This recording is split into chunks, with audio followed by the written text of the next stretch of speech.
Plus de 60 attaques frappent l'est du Burkina Faso en quelques mois.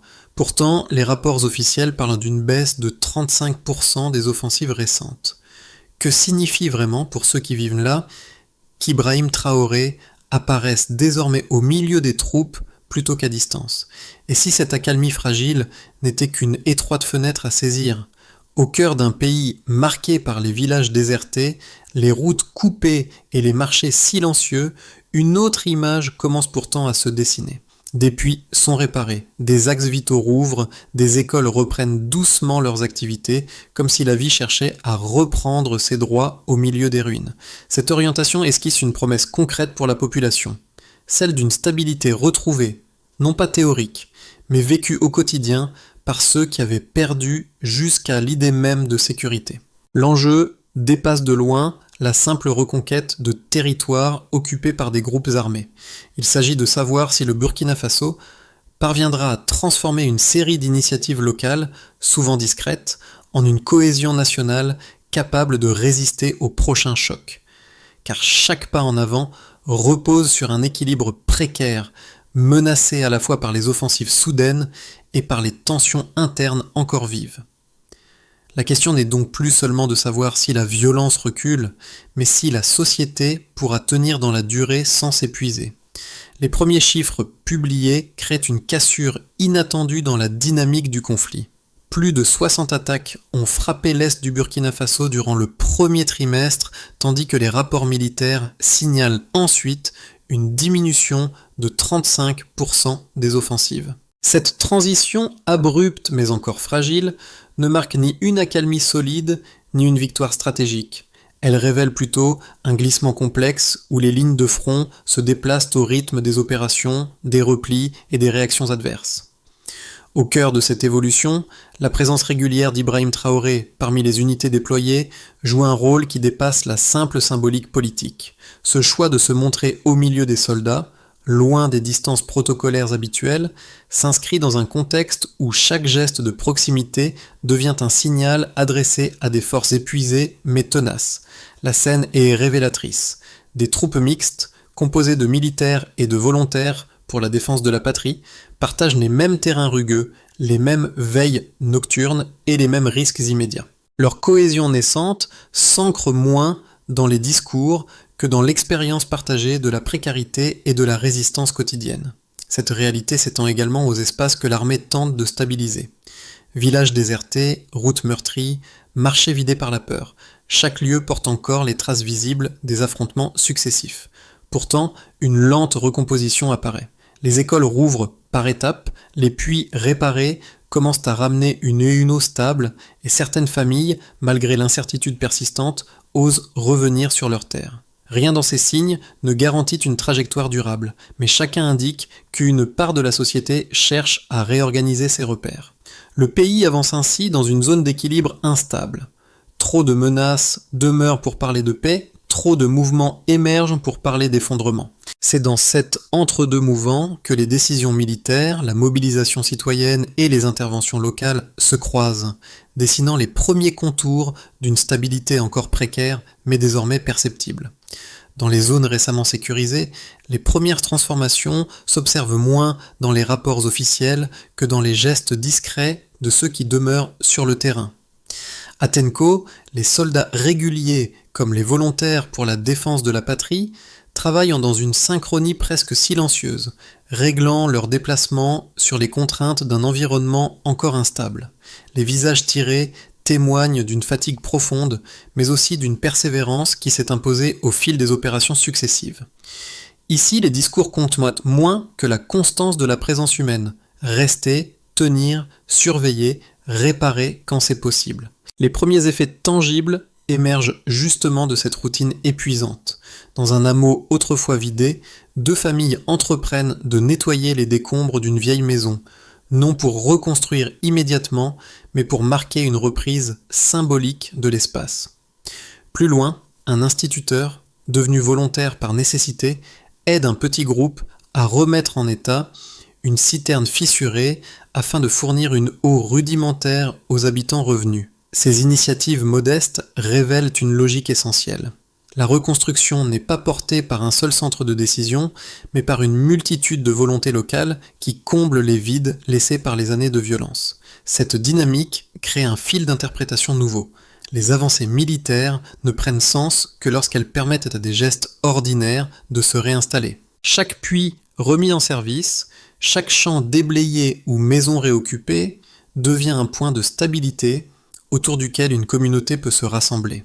Ces premières cires, encore fragiles, montrent qu'une cohésion naissante cherche à s'affirmer, non par éclats spectaculaires, mais par des actes répétés qui redonnent une forme de continuité au quotidien.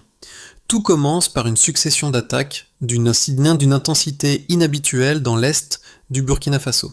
Les villages tombent les uns après les autres, les axes de circulation deviennent impraticables et les familles se dispersent autour des points d'eau encore accessibles.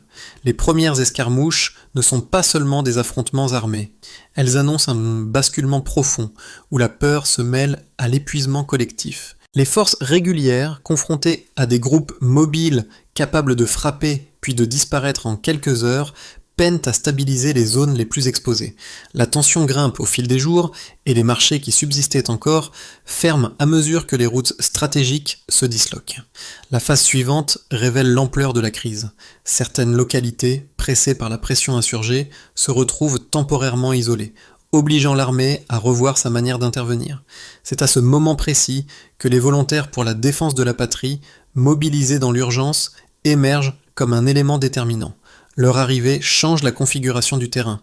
Ils renforcent les lignes, assurent des postes laissés vacants et permettent d'absorber le choc initial. Ce renfort citoyen, composé de cultivateurs, d'enseignants et d'artisans, se transforme en une présence capable de maintenir des zones que l'armée seule n'aurait pu tenir durablement. La réponse militaire s'adapte en parallèle. Sous la direction du général Margaro, les unités sont réorganisées et redéployées vers les points les plus critiques. Les opérations deviennent plus ciblées, appuyées par une technologie en pleine émergence, les drones fabriqués localement. En quelques mois, ils identifient plus d'une centaine de camps ennemis, modifiant profondément la manière de percevoir les menaces invisibles. Les données collectées permettent de réduire les pertes et d'anticiper certaines offensives, donnant un léger avantage dans un conflit qui repose souvent sur la surprise. Le point culminant se manifeste lorsque plusieurs corridors stratégiques, longtemps coupés, sont rétablis. Les troupes avancent prudemment, ouvrant la voie au retour progressif de certaines familles. Dans quelques localités désertées, on voit réapparaître des silhouettes qui examinent les maisons abandonnées, mesurent les dégâts et évaluent la possibilité de revenir vivre sur place. La réoccupation reste fragile, mais elle signale une dynamique nouvelle. Là où régnait l'abandon, une lente réorganisation prend forme. Les marchés rouvrent quelques étals, les écoles réinstallent partiellement leurs bancs et les puits réparés attirent les habitants dispersés. La phase de répercussion montre l'autre face du mouvement.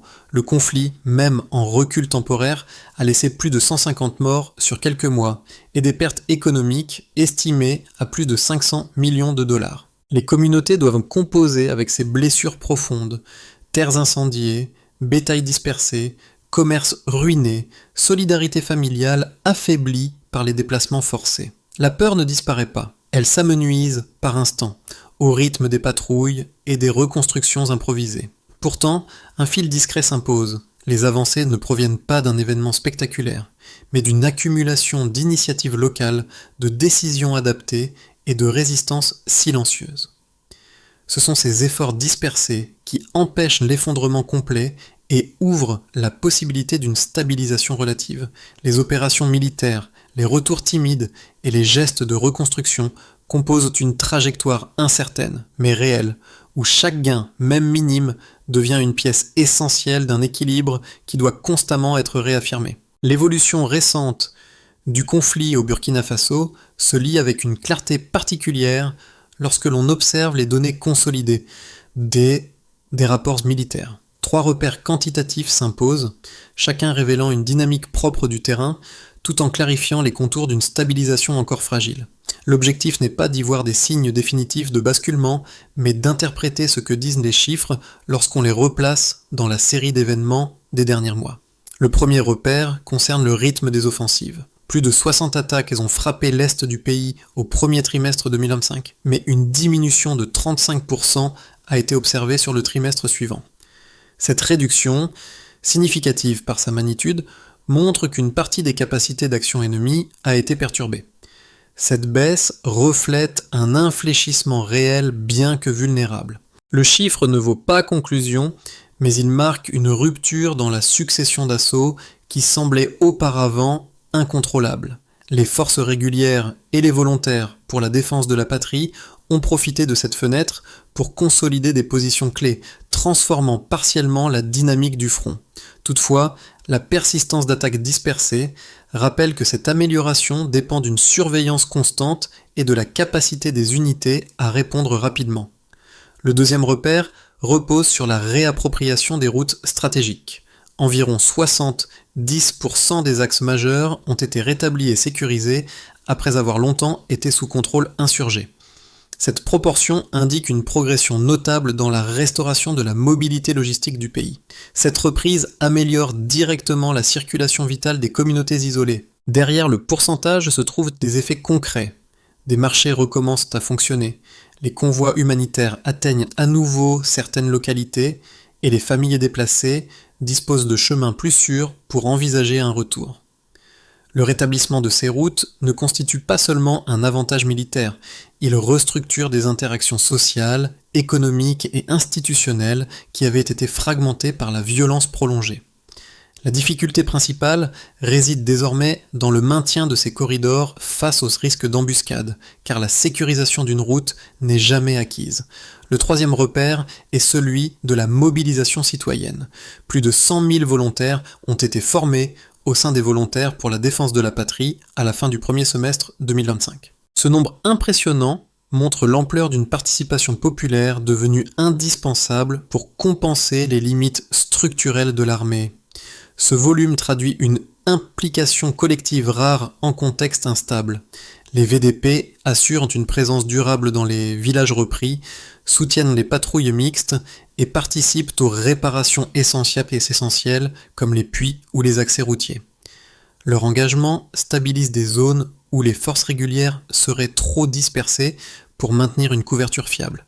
Cependant, la formation accélérée et l'usure du terrain posent la question de la soutenabilité à long terme de ce modèle, dont l'efficacité dépend fortement de la cohésion interne et de la rotation régulière des effectifs. Pris ensemble, ces trois repères dessinent un paysage ambigu, des améliorations mesurables mais fragiles, des avancées logistiques significatives mais réversibles, et une implication citoyenne massive mais difficile à maintenir.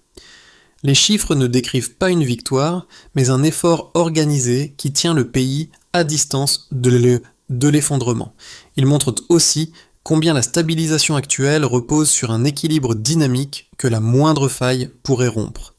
Deux lignes d'argumentation, souvent opposées, structurent aujourd'hui les débats autour de la stratégie sécuritaire du Burkina Faso.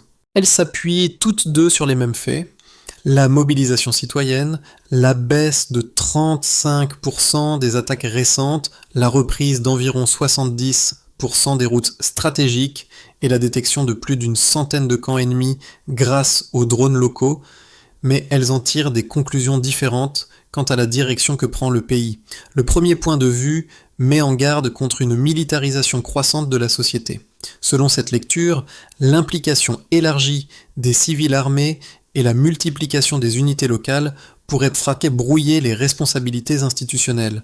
Les volontaires, bien qu'indispensables dans l'urgence, risqueraient à terme de concurrencer les structures étatiques, affaiblissant la capacité de l'État à organiser durablement la sécurité. Dans cette perspective, le recours accentué aux drones fabriqués localement pourrait renforcer une asymétrie difficile à encadrer. L'argument central affirme que la stabilité exige des institutions fortes et des chaînes de commandement claires, ce qu'en redoute que l'expansion de dispositifs informels, même efficaces à court terme, ne crée des tensions internes susceptibles d'alimenter de nouvelles fragilités. Le second point de vue, en miroir, insiste sur le fait que la survie nationale dépend précisément de cette mobilisation large. Les volontaires pour la défense de la patrie sont décrits non comme une milice incontrôlée, mais comme une réponse communautaire à une menace persistante. Là où les 60 attaques du début de 2025 auraient pu entraîner un effondrement généralisé, leur engagement a permis de stabiliser les zones critiques et de rétablir une grande partie des routes stratégiques. Pour ces défenseurs, les drones locaux et la participation volontaire ne constituent pas un risque institutionnel, mais une adaptation nécessaire à un contexte où l'armée seule ne peut couvrir un territoire vaste et fragmenté.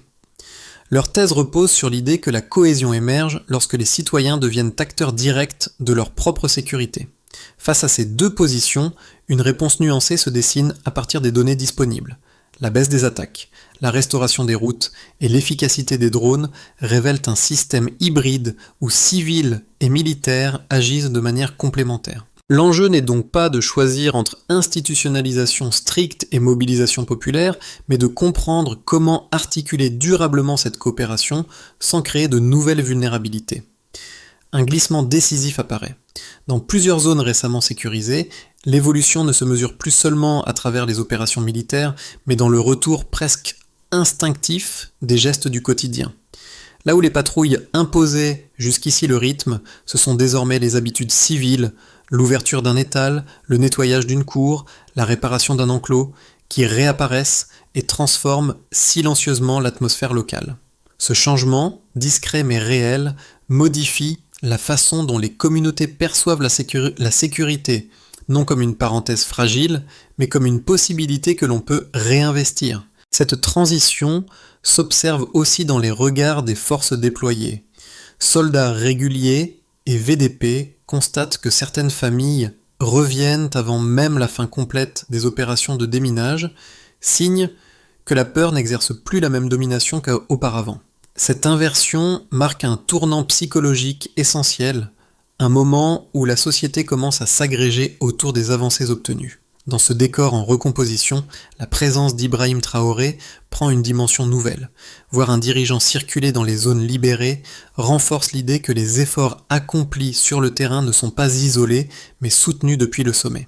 À ce stade, l'enjeu n'est plus seulement de tenir des positions, mais de transformer cette fragile réorganisation en dynamique durable. Les répercussions des évolutions récentes au Burkina Faso se lisent différemment selon les groupes concernés. Bien que la baisse de 35% des attaques et la réouverture d'environ 70% des routes stratégiques aient créé une dynamique nouvelle, leurs effets demeurent variés, parfois contrastés et toujours fragiles. Pour ce qui concerne les populations des zones rurales, elles sont les premières à ressentir les transformations. Dans les villages longtemps isolés, la réparation de plusieurs centaines de puits remet en circulation une ressource vitale. Les habitants peuvent de nouveau irriguer leurs petites parcelles, se déplacer vers les marchés voisins et reconstituer des réserves minimes.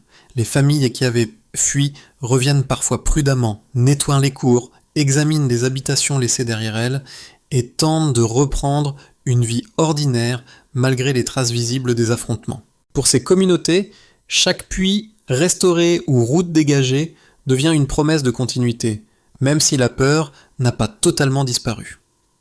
La stabilité reste conditionnée à la présence soutenue des unités mixtes qui assurent les patrouilles quotidiennes. Du côté des acteurs économiques, artisans, commerçants, transporteurs et petits producteurs profitent de la réouverture progressive des axes routiers. Les marchés, même timides, recommencent à fonctionner. Quelques étals révèlent des signes de reprise. Sacs de céréales, légumes récoltés localement, pièces détachées apportées par des convois qui avaient longtemps été bloqués. La perte estimée à plus de 500 millions de dollars continue néanmoins de peser lourd. Cette réactivation partielle n'efface pas les faillites accumulées ni les réseaux de distribution brisés par les années de violence. Toutefois, les zones où la circulation redevient possible voient apparaître une respiration économique qui redonne aux familles un espace pour planifier à nouveau leurs activités. En ce qui concerne les personnes déplacées internes, avec plus de 2 millions de déplacés, les trajectoires sont irrégulières. Certains reviennent dès que les opérations militaires se terminent. D'autres attendent des semaines avant de franchir les premiers kilomètres vers leur village d'origine. La décision dépend souvent d'indicateurs ténus. La permanence des VDP, la présence de puits fonctionnels, l'ouverture d'une école ou le retour d'un marché hebdomadaire. La fragilité domine encore car les structures familiales ont été bouleversées et l'insécurité résiduelle plane sur chaque tentative de retour. Toutefois, une partie des communautés percevra les récentes améliorations comme une invitation prudente à reconstruire leurs repères. S'agissant des institutions locales et nationales, pour les autorités, les évolutions actuelles représentent autant une opportunité qu'une épreuve. La présence accrue sur le terrain, illustrée notamment par les déplacements d'Ibrahim Traoré, contribue à restaurer une forme de confiance longtemps affaiblie.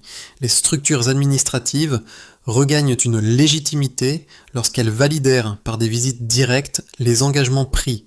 L'utilisation des drones fabriqués localement renforce également les capacités de surveillance, limitant les risques pour les patrouilles terrestres. Cependant, la durabilité de cette cohésion institutionnelle reste incertaine, car la moindre résurgence de violence pourrait fragiliser les avancées observées. Pris ensemble, ces 4 champs révèlent une transformation lente et inégale. La stabilité demeure précaire, mais les effets tangibles qui apparaissent dans les villages, les marchés, les camps de déplacés et les administrations locales esquissent une dynamique convergente. Rien n'est acquis, mais pour la première fois depuis longtemps, plusieurs trajectoires semblent indiquer qu'un rééquilibrage est possible. L'évolution du Burkina Faso au cours des prochains mois dépendra de la manière dont les dynamiques actuelles, baisse de 35% des attaques, rétablissement d'environ 70% des routes stratégiques, mobilisation citoyenne massive et usage accru des drones locaux se consolideront ou se fragiliseront. 3 trajectoires distinctes émergent des tendances observées sur le terrain. Dans le scénario central, celui d'une stabilisation progressive, dans cette projection, les forces régulières et les volontaires pour la défense de la patrie maintiennent une présence continue dans les zones récemment sécurisées. Les routes rétablies restent praticables, permettant aux marchés de fonctionner de manière plus régulière et aux familles déplacées de prévoir un retour durable. Les drones fabriqués localement renforcent la surveillance des régions à risque, réduisant les embuscades et les infiltrations. Les puits réparés, les écoles rouvertes et les axes dégagés deviennent des ancrages stables autour desquels s'organise une reprise lente mais réelle. Ce scénario n'implique pas une paix consolidée, mais un enchaînement soutenu de petites améliorations. Dans le scénario optimiste, qui envisage une consolidation accélérée, ici les avancées enregistrées s'amplifient plus rapidement qu'attendu. Les 70% de routes stratégiques déjà rétablies deviennent pleinement fonctionnelles, favorisant une circulation fluide entre les régions. L'engagement des volontaires se maintient, soutenu par une meilleure coordination avec les unités régulières. Les opérations conjointes parviennent à neutraliser plusieurs positions ennemies identifiées grâce aux drones. Dans ce contexte, les marchés locaux attirent davantage de commerçants, les écoles stabilisent leurs activités et les communautés déplacées se réinstallent dans des proportions inédites. La dynamique générale prend alors une forme de reconstruction soutenue où les fragilités structurelles diminuent progressivement. Dans le scénario sombre, marqué par une résurgence de la pression insurgée, dans ce cas, les groupes armés exploitent des failles locales ou la fatigue accumulée des unités civiles. Certaines routes redeviennent dangereuses, les déplacements diminuent et les retours familiaux se figent. Les villages récemment repeuplés se vident à nouveau, fragmentant encore les réseaux communautaires. Les pertes économiques, déjà estimées à plus de 500 millions de dollars, s'aggravent, entraînant un recul brusque des activités commerciales. Les tensions internes se renforcent et les efforts institutionnels peinent à suivre le rythme des crises. En guise de réflexion finale, face à ces 3 trajectoires possibles, la clé consiste à considérer l'avenir non comme une ligne droite, mais comme un équilibre mouvant, où chaque décision, militaire, communautaire ou institutionnelle, peut infléchir la courbe générale. Les transformations récentes au Burkina Faso ne se mesurent pas seulement à travers les chiffres, les routes rétablies ou les positions sécurisées. Elles se manifestent surtout dans la manière dont les individus, éloignés les uns des autres par des années de violence, réapprennent à se projeter dans un quotidien possible. 3 champs d'impact permettent de comprendre ce qui se joue dans l'expérience humaine. Pour ceux qui vivent au plus près des zones libérées, la réouverture d'un puits ou le redémarrage d'une école n'est pas un simple indicateur technique. C'est un soulagement immédiat, presque physique. Les familles qui reviennent dans leur village retrouvent des maisons parfois intactes, parfois ruinées, mais leur retour même devient une affirmation silencieuse que la vie peut reprendre. Dans ces espaces fragiles, chaque geste de réparation transforme l'ambiance collective, donnant à chacun l'impression que la normalité n'est plus un mirage lointain. Pour les enseignants, commerçants et artisans dont l'avenir dépend de la cohésion sociale, la stabilisation récente change subtilement la donne. Elle n'efface pas les difficultés économiques, ni les pertes accumulées, mais elle ouvre un espace mental nouveau. L'idée que l'on peut envisager un projet, un déplacement, une récolte, sans craindre que tout s'effondre le lendemain. Cette respiration, bien que précaire, réintroduit un sentiment d'orientation dans des trajectoires longtemps suspendues. Enfin, pour ceux qui vivent plus loin des zones d'affrontement, les évolutions observées, baisse de 35% des attaques, restauration des routes et participation massive des volontaires, deviennent des signaux que le pays refuse de se résigner au chaos. Ils perçoivent, à travers les efforts des soldats et des volontaires, une volonté commune de préserver un avenir qui semblait s'éroder. Dans tous ces récits, une constante apparaît. La reconstruction se lit d'abord dans les vies ordinaires, là où chaque acte simple regagne une signification nouvelle. La stabilisation fragile observée au Burkina Faso appelle désormais une méthode précise, fondée sur des actions mesurables et une coordination continue entre les forces régulières, les volontaires et les communautés locales. Dans ses déplacements comme dans ses décisions, Ibrahim Traoré met en avant une logique d'ancrage direct. Assurer une présence constante, renforcer les services essentiels et reconstruire la confiance. 3 axes structurants émergent de cette dynamique. Première étape, sécuriser durablement les zones stabilisées. Les unités régulières et les volontaires pour la défense de la patrie doivent maintenir une surveillance quotidienne dans les villages clés et le long des axes stratégiques rétablis. Les patrouilles mixtes servent à prévenir les infiltrations et à rassurer les habitants. La progression peut être mesurée par la diminution des déplacements forcés et la continuité de l'accès aux routes secondaires. Deuxième étape, restaurer les infrastructures vitales selon un calendrier strict. Les puits réparés, les routes dégagées et les écoles rouvertes constituent le socle matériel d'un retour à la normalité. Les autorités locales et les équipes civiles doivent coordonner leurs interventions pour éviter les ruptures de service. Le succès se lit dans la capacité des familles à reprendre leurs activités sans interruption majeure, notamment l'accès à l'eau, à l'éducation et aux déplacements essentiels. Troisième étape, consolider la cohésion interne. Les fractures nées des déplacements massifs et des années de tension exigent des mécanismes réguliers de dialogue communautaire. Les responsables locaux, accompagnés de représentants des forces de sécurité, doivent instaurer des cercles d'échange visant à réduire les tensions intergroupes. Les indicateurs d'avancée incluent la participation citoyenne aux initiatives locales et la réduction des conflits internes. À travers ces 3 axes, une logique se précise. La reconstruction durable naît de l'articulation entre sécurité, services essentiels et confiance partagée, un triptyque indispensable pour éviter un retour à l'instabilité. Dans les villages où l'on avait vu, au début de la stabilisation, des volontaires épuisés remettre en état un puits effondré, les mêmes gestes se répètent aujourd'hui avec une tonalité différente. Ils ne traduisent plus seulement la survie, mais une manière de reprendre possession d'un quotidien longtemps suspendu. Les familles qui plantaient quelques graines dans une terre encore instable réapparaissent au lever du jour, comme pour affirmer que chaque effort, même fragile, contribue à la continuité de leur histoire. Dans ces scènes discrètes, la présence d'Ibrahim Traoré prend un relief particulier.